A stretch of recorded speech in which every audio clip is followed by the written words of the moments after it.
बिस्मिल्लाहिर्रहमानिर्रहीम। अस्सलाम वालेकुम नादरीन, मैं हूं डॉक्टर आमिर मुस्तफ़ा और आप देख रहे हैं मेरा यूट्यूब चैनल और फेसबुक पेज। नादरीन, आज के व्लॉग के अंदर हम बात करेंगे पीपी 269 के ज़िमनी इलेक्शन के बारे में। नादरीन, पीपी 269 जो कि मुजफ्फरगढ़ के अंदर वाक़या है, पीपी का हल्का, और इस पे इलेक्शन होने जा रहे हैं, ज़िमनी इंतखाबात होने जा रहे हैं। जो पोलिंग डे है वो 23 नवंबर को है 2025 को। इस दिन यहाँ पे इलेक्शन होना है। तो नादरीन, हम इस हल्का की सूरत हाल देखेंगे, कितने उम्मीदवार हैं जिन्होंने अभी तक अपने कागजात जमा कराए हैं, मैदान में उतरे हैं, और जो पार्टियाँ हैं, पीपी होगी, पीटीआई होगी, पीएमएलएन होगी, इनकी क्या पोजीशन है और कौन सा उम्मीदवार जो है, जो तगड़ा उम्मीदवार है किस पार्टी के पास है, और कौन जो है विनिंग पोजीशन में है। तो ये सारा हम न्यूट्रल एनालिसिस करेंगे। आप लोगों ने एंड तक लाजमी देखना है और अपनी राय का इजहार भी लाजमी करना है। तो नादरीन, अगर अभी तक आप लोगों ने मेरा चैनल सब्सक्राइब नहीं किया तो चैनल सब्सक्राइब कर लें और बेल आइकन को भी दबा दें ताकि हर नई आने वाली वीडियो आप लोगों तक पहुंच सके। तो नादरीन, चलते हैं हम पीपी 269 की तरफ, ज़िमनी इलेक्शन की तरफ। नादरीन, ये जो हल्का है ये खाली हुआ था मियाँ अल-अब्दार अब्बास कुरैशी ने जब इस्तीफ़ा दिया अपनी सीट से, जब उन्होंने रिज़ाइन दिया उसके बाद ये सीट खाली हुई थी। तो उसके बाद ये अब ज़िमनी इलेक्शन होने जा रहा है इस सीट के ऊपर। तो पहले हम थोड़ा इसका बैकग्राउंड थोड़ा पीछे चले जाते हैं, ये सीट खाली क्यों हुई और ये नौबत क्यों हुई कि मियाँ साहब ने रिज़ाइन किया इस सीट से। तो नादरीन, इसकी सिंपल सी रीज़न यही है कि इस हल्का में जो कि पूरे पाकिस्तान में धांधली हुई, तो बाशमूल इस हल्का में भी धांधली हुई थी। तो इस हल्का के ऊपर जो सीट जिन्होंने जीती थी वो थे इकबाल खां पिताफ़ी, जो कि पीटीआई के कैंडिडेट थे, क्योंकि तब पीटीआई का कोई नामो निशान नहीं था, अलाउ नहीं था इलेक्शन। तो उनके उम्मीदवार जो हिमायत याफ्ता उम्मीदवार थे, कंसीडर तो इंडिपेंडेंट हुए थे, लेकिन एक तरह से ये पीटीआई के कैंडिडेट थे। तो ये इलेक्शन जीते थे, लेकिन जैसा कि पूरे पाकिस्तान में धांधली हुई तो इस सीट के ऊपर भी धांधली करेगी और मियाँ अल-अब्दार कुरैशी को जितवाया गया, जो कि पीपल पार्टी की तरफ से उम्मीदवार थे। तो उसके बाद मैं आप लोगों को जो 2023 के इलेक्शन में जो एक कैंडिडेट थे उन्होंने कितने कितने वोट लिए, पहले मैं वो बता देता हूँ, उसके बाद हम आगे बात करते हैं। नादरीन, इसमें जो सिलेक्ट करवाया गया मियाँ साहब को, इलेक्ट नहीं सिलेक्ट, क्योंकि इनको जितवाया गया, ये दूसरे नंबर पे थे, फिर इनको पीटीआई के साथ धांधली करवा के इनको पीटीआई को दूसरे नंबर पे ले जाया गया और ये फर्स्ट नंबर पे आ गए। तो उस रिज़ल्ट के मुताबिक अल-अब्दार कुरैशी ने 34,588 वोट लिए थे फर्स्ट नंबर पे, और दूसरे नंबर पे इकबाल खां पिताफ़ी जो कि पीटीआई की टिकट पे थे, उन्होंने 33,082 वोट लिए थे। उसके बाद राशिद नदीम जो इंडिपेंडेंट थे, उन्होंने 23,545 वोट लिए थे। चौथे नंबर पे थे मोहम्मद इमरान जिन्होंने 12,247 वोट लिए, और जो पाँचवें नंबर पे थी पीएमएलएन मंजूर अहमद ख़ान चांडिया जो कि 6507 वोट लेके पाँचवें नंबर पे थे। तो सबसे पहले तो ये अंदाज़ा ला लें कि पीएमएलएन की जो ग्राउंड के ऊपर जो रियलिटी है वो क्या है, और उनकी जो मकबूलियत है उसका अंदाज़ा लगा लें। और मैं यकीन से कह सकता हूँ कि ये जो 6500 वोट हैं वो सारे के सारे उस कैंडिडेट के अपने वोट हैं और पार्टी का कोई एक वोट भी नहीं होगा। तो नाज़रीन, हुआ क्या, जब ये धांधली हुई उसके बाद इकबाल खां पिताफ़ी कोर्ट में गए, उन्होंने कहा कि रिकाउंटिंग की दरख्वास्त की कि दोबारा रिकाउंटिंग की जाए। तो उसके बाद केस चलता रहा। तो जब फ़ैसला आने वाला था रिकाउंटिंग का, तो जब पता चला मियाँ साहब को कि अब रिकाउंटिंग होने वाली है और रिकाउंटिंग हुई, तो मैंने हार जाना है, क्योंकि बड़ा डिफरेंस था। ये भी जो इकबाल खां पिताफ़ी के वोट हैं ये कम ज़हर किए गए हैं, और मियाँ साहब के इससे भी कम वोट थे जितने ज़हर किए गए, बढ़ा चढ़ा के फिर ये जितवाया गया। तो फिर उन्होंने बड़ा अक्लमंदी से मुज़ाहरा किया, उन्होंने कहा कि अगर सीट बचानी है तो एक ही रास्ता है, उन्होंने रिज़ाइन कर दिया। चलो भाई, सीट खाली हो जाएगी, उसके बाद दोबारा इलेक्शन हो गए, दोबारा किस्मत आजमाई करेंगे। तो ये काफ़ी दिनों से ये सीट खाली थी। अब जब ये इलेक्शन हो रहे हैं तो अब यहाँ पे एक जो बड़ा ब्लंडर हुआ है, इकबाल खां पिताफ़ी एक मजबूत कैंडिडेट हैं और अच्छे अखलाक के मालिक हैं, अच्छे इंसान हैं, लेकिन उनसे ब्लंडर क्या हुआ, क्योंकि इस वक्त वो भगोड़े बन चुके हैं। नंबर 1, उन्होंने पहले पीपल पार्टी में थे, उस पर इलेक्शन लड़ा, वो छोड़ी, और उसके बाद पीटीआई में आ गए, पीटीआई छोड़ी, अब नून लीग में आ गए। तो यार, इतना एक समझदार बंदा ऐसे फैसले कैसे कर सकता है। देखें, एक ऐसी पार्टी पाकिस्तान के अंदर वो वैध पार्टी है नून लीग, जिसके ख़िलाफ़ लोगों की इतनी नफ़रत है, इंतहा की नफ़रत है, आप लोग लफ्ज़ों में नहीं बयान कर सकते।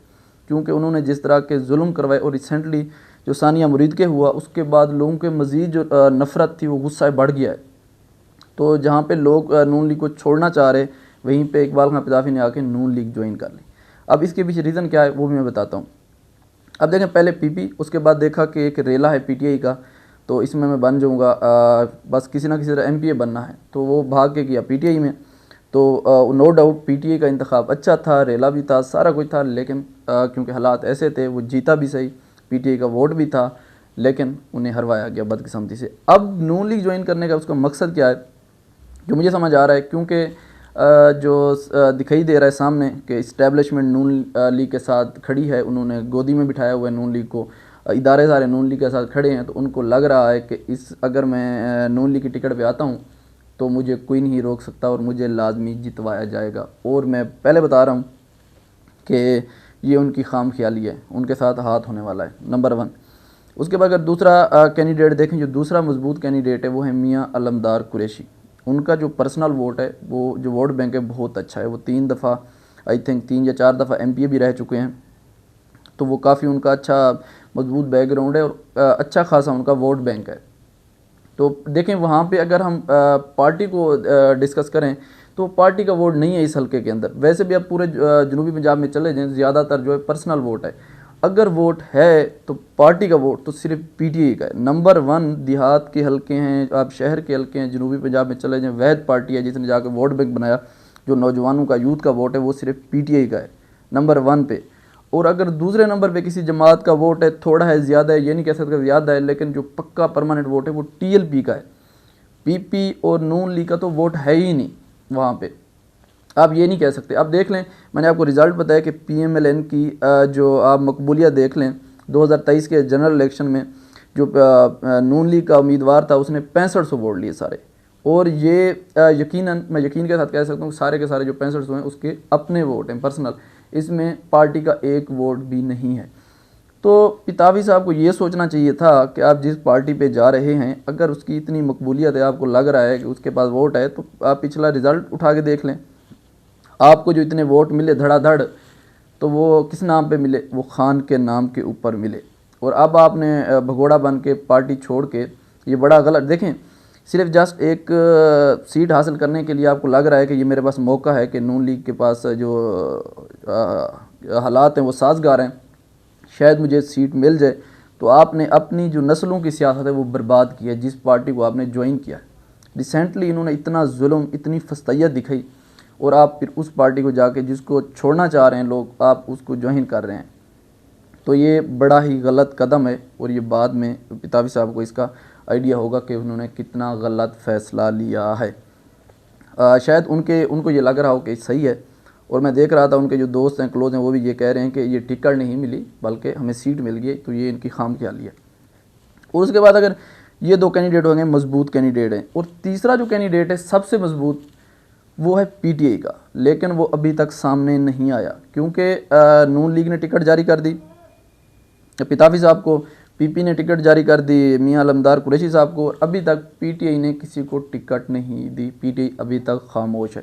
शायद वो ग्राउंड पे देख रहे होंगे कि कौन सा कैंडिडेट है लाया जाए, लेकिन जो पीटीआई किसी भी बंदे को टिकट देगी तो वो मजबूत कैंडिडेट होगा, नो डाउट। तो देखें, हालात सामने हैं, हर किसी को पता है, अभी इलेक्शन नहीं हुए, लोगों के पास रिज़ल्ट सामने है कि पीटीआई का बंदा तो जीतेगा नहीं, ये तो लिखवा लें। हाँ, अगर मैं आपको ये बता रहा हूँ कि अगर फ्री एंड फेयर इलेक्शन होते हैं तो फर्स्ट नंबर पे इस हल्का में भी पीटीआई का कैंडिडेट जीतेगा। और मुझे लग रहा है शायद जो राशिद नदीम है वो इंडिपेंडेंट, उसने वोट लिए 23,545। अगर पीटीआई इस बंदे को टिकट दे देती है तो इसने तबाही फेर देनी है। इतना इसने वोट, इसके खुद अपने वोट हैं, इससे ज़्यादा इसको पीटीआई के पड़ जाने हैं, तो कोई मुकाबला ही नहीं होगा। लेकिन वही होना है, धांधली होनी है, सारा कुछ होना है। और जब धांधली होगी तो आप खुद सोचें, वहाँ पे जो पीपल पार्टी का कैंडिडेट है वो बहुत मजबूत है और उसका वोट, जो वोट बैंक पर्सनल है, वो पिताफी साहब से कहीं ज़्यादा है। तो अब जब दूसरे नंबर पे, तो पहले नंबर पे पीटीआई आ गई, दूसरे नंबर पे मियाँ साहब हैं और तीसरे नंबर पे पिताफी साहब हैं। तो जब अगर इस्टेब्लिशमेंट करवाती है धांधली और तीसरे नंबर वाले को जितवाते हैं तो जो पीपीए उसका क्या रिएक्शन होगा? क्या वो चुप कर जाएंगे? तो साहब जरा वो बोलेंगे और वो भी हुकूमत में हैं, तो वो नहीं कहेंगे कि हमारे साथ, जब वो धांधली का पंडोरा बॉक्स खोलेंगे तो हुकूमत के लिए मसाइल नहीं पैदा होंगे। तो ये पितावी साहब इस खाम ख्याली से दूर रहें कि अगर धांधली होगी वो तो होगी, करवाई जाएगी, तो फिर जीतेंगे अलमदार कुरैशी साहब, दूसरे नंबर वाले को जितवाया जाएगा, तीसरे वाले को नहीं जितवाया जाएगा। तो नादरीन ये हैं ग्राउंड रियलिटी और हकीकत है, और ऐसा ही होगा। आप लोग जाके देख लेना 23 नवंबर वाले दिन, जिस तरह के मैं बता रहा हूँ इससे एक लफ्ज़ आगे पीछे नहीं होगा इंशाल्लाह। तो नादरीन ये था असल हकीकत PP 269 की, और देखते हैं 23 नवंबर को क्या होता है, कौन जो है मैदान मारता है। और नादरीन आप लोगों ने जो भी वीडियो देख रहा है और जो PP 269 से जिनका ताल्लुक़ है, तो आप लोगों ने कमेंट सेक्शन के अंदर अपनी राय का इजहार लाजमी करना है और बताना है, अपनी राय देनी है कि कौन सा जो कैंडिडेट है वो मजबूत है और कौन ये मैदान मारेगा। तो नादरीन इंशाल्लाह हमारी मुलाकात होती है नेक्स्ट वीडियो में नए टॉपिक के साथ, तब तक के लिए अल्लाह हाफ़िज़।